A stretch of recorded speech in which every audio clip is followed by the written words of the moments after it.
구독자 여러분 안녕하십니까? 오늘의 영상은 제 슈레딩거의 고양이에 대한 이야기입니다. 슈레딩거는 이 사고 실험을 양자역학의 한 부분을 비판하기 위해 만들었습니다. 사고 실험은 다음과 같습니다. 우선 고양이 한 마리가 필요합니다. 고양이는 완전히 차단된 상자 속에 들어있고 독이 들어있는 통과 연결되어 있습니다. 만약 독을 막고 있는 밸브가 열린다면 고양이는 죽게 됩니다. 이 밸브는 방사능을 검출하는 가이거 개수기와 연결이 되어 있고 이 개수기는 방사능을 감지하면 밸브를 열게 됩니다. 1시간이 지나면 50%의 확률로 살아있거나 죽어있을 것입니다. 여기서 실험자는 외부에 있기 때문에 관여를 절대 할 수 없는 상태에서 대답을 해야 합니다. 물론 어디까지나 사고 실험이며 진짜로 실험을 할 수는 없습니다. 슈레딩거는 이러한 상황을 만들어 코펜하겐 학파에게 반박했습니다. 코펜하겐 학파의 해석을 요약하면 모든 상태는 중첩되어 있고 누군가가 관측을 했을 경우에만 한 가지로 결정된다라는 것입니다. 그래서 슈레딩거는 이렇게 물었습니다. 너네들 말이 맞다면 고양이가 살아있는 상태와 죽어있는 상태가 함께 존재한다는 것인데 이게 말이 되느냐? 근데 진짜로 말이 된다고 밝혀져 버렸습니다. 이것은 불가능한 내용을 담고 있는 양자역학에 대한 궁금증을 불러일으킵니다. 결론부터 이야기하자면 양자역학은 자연에서 일어나는 현상을 설명하기 위해 만들어지게 되었습니다. 일부 현상들이 양자역학 외의 내용으로는 설명되지 않았기 때문입니다. 대표적으로 이중슬릿 실험에서 나타나는 간섭 무늬를 예로 들 수 있습니다. 간섭이 일어나기 위해서는 두 슬릿을 통과한 파동이 각각 존재해야 하므로 최소한 2개 이상의 전자가 필요합니다. 그러나 전자는 단일 입자로 더 이상 쪼개질 수 없습니다. 결국 하나의 전자가 2개의 슬릿을 동시에 각각 따로 통과하였고 동일한 시간에 동일한 전자가 서로 다른 위치에 존재했다는 결론에 도달할 수 있었습니다. 이는 양자역학의 시작이자 근거가 되었습니다. 이번에는 코펜하겐의 해석에 대해서 알아보겠습니다. 위에 슈레딩거 고양이의 사고 실험에서 삶과 죽음이 동시에 존재한다는 모순된 결론을 나오게 한 이론이 바로 코펜하겐 해석입니다.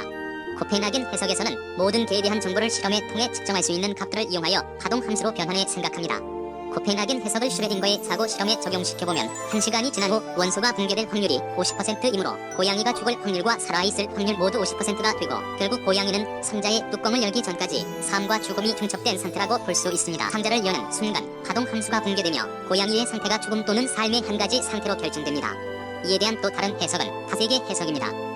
타세계 해석은 휴에버롯 3세가 제창한 해석으로 말 그대로 결과에 따라 세계가 계속해서 달라진다는 이야기인데요. 이것을 슈레딩거의 고양이에 붙여보면 다음과 같습니다.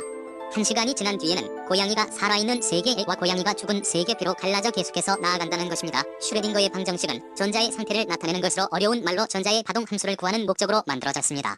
그런데 코펜하겐 학파 쪽에서 그의 방정식을 확률이라고 해석했습니다. 이에 슈레딩거는 자신의 방정식이 확률이라는 애매모호한 개념으로 해석되는 것이 마음에 들지 않아 이를 반박하기 위해 고양이를 끌어들인 것이었습니다. 이로 인해 과학 역사상 가장 유명한 고양이가 탄생한 것인데요. 슈레딩거뿐만 아니라 아인슈타인 또한 코펜하겐 학파의 확률 해석을 반대한 사람이었는데요.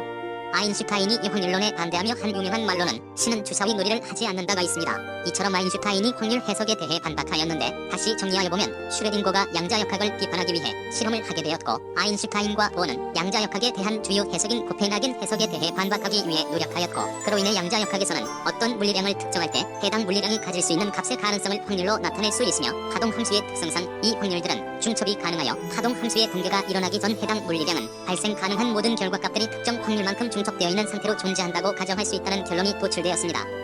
지금까지 시청해주셔서 감사합니다.